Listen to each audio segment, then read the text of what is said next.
Today's video, I wanted to go over how you hold your hands when you're boxing.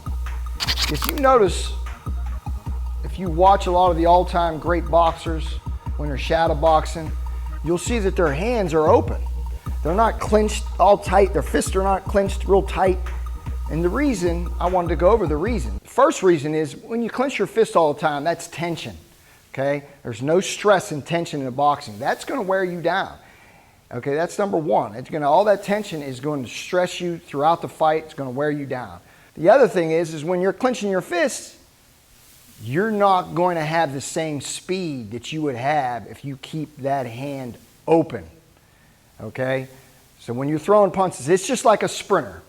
When you see sprinters, they have their hands like this. They don't clench their fists. They want no stress in their body when they're trying to accelerate and trying to get that speed, and they're trying to get the maximum speed out of their whole body. It comes down to even their hands. So your whole body can tense up just from tensing your hands up. The third reason is when you're boxing, even with a boxing glove on, you can open your hand up and you can have this to be a bigger shield when you're trying to parry punches and block punches and catch punches. If you have your fists closed, you're losing about 3 or 4 inches. See, I got my fist here and I open them up, I got about 3 or 4 more inches with my hands and I'm able to catch. And again, I went over in the videos of parrying and blocking, you have to be soft and smooth and flowing, not rigid and hard. When you're rigid and hard, you're going to set yourself up for getting feinted and getting out of position and getting countered. And also you're not going to be able to parry those shots off smoothly and using just the fluid smoothness and momentum of your rhythm. You're going to lose rhythm when you are not loose.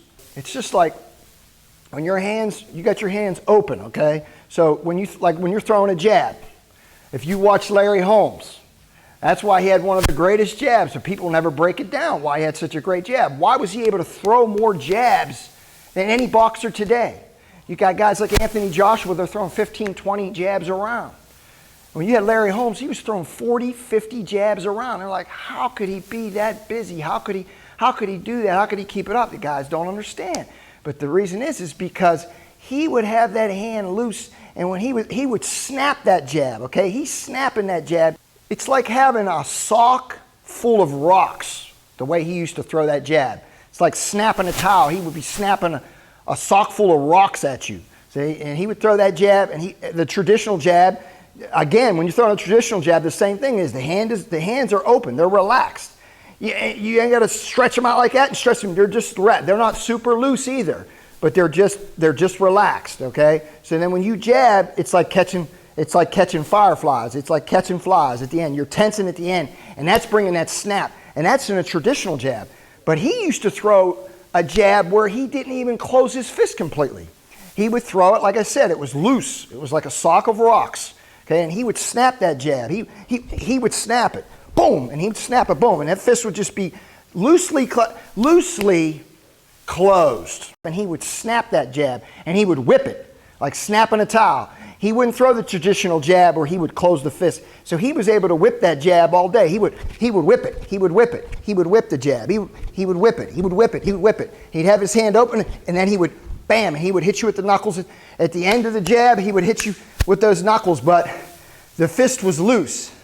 So when you're throwing that, you got them hands open like that, you're going to pick up more speed, and you're going to be able to snap, and you're going to be able to whip that jab, okay? You're going to be able to whip that jab. Now you can snap. Now what you can work on whipping that jab, and then boom, and you throw it. Then you throw one where you do throw it traditionally. You turn it over when you're going to throw a 1-2 and throw it hard. But that's the key. The key is that you have to stay relaxed. You got to take the stress out of your body, and it starts with your hands. If your hands are loose, then your shoulders are going to be loose. Then your whole body's going to be loose. Everything's going to be loose. Then you're going to be able to move your core, move everything is going to be able to move nice and fluid. See, flowing is the key. Bam, and you're throwing that jab, bam, and even if you tense one up and you, boom. See, when I throw the punch, I'm tensing at the end. My hands are loose, and then I'm closing it, and I'm closing it, and I'm closing it, and I'm back and I'm closing it, and then I'm back with it open again. Now I'm ready to parry punches, and I can throw that jab. Traditionally, I can close it, boom, I have it loose, and then I can close it.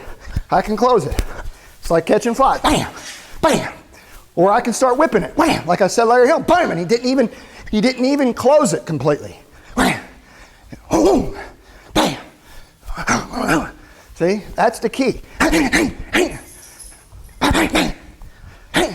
When you throw them punches, you got to be relaxed. It's going to relax your whole body. When your whole body's relaxed, you're going to be able to flow from one position to the next. And that's the key to boxing. Being able to make those transitions from offense to defense. And it starts with your hands.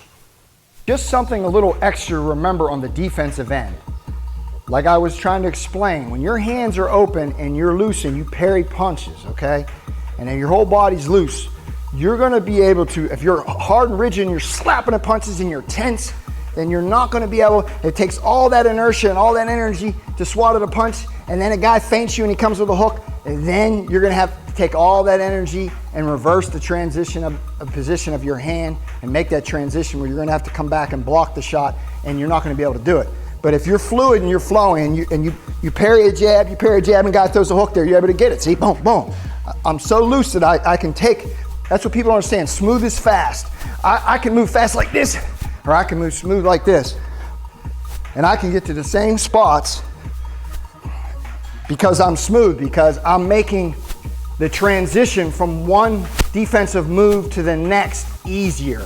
So it's just like a sprinter. His whole body is loose if he has his hands open. If he has his hands closed, his whole body, this gets tight, tights the forearms, tights the shoulders, and it goes into the neck, and it tenses even your face. They want their faces to be relaxed. So it's the same thing with boxing.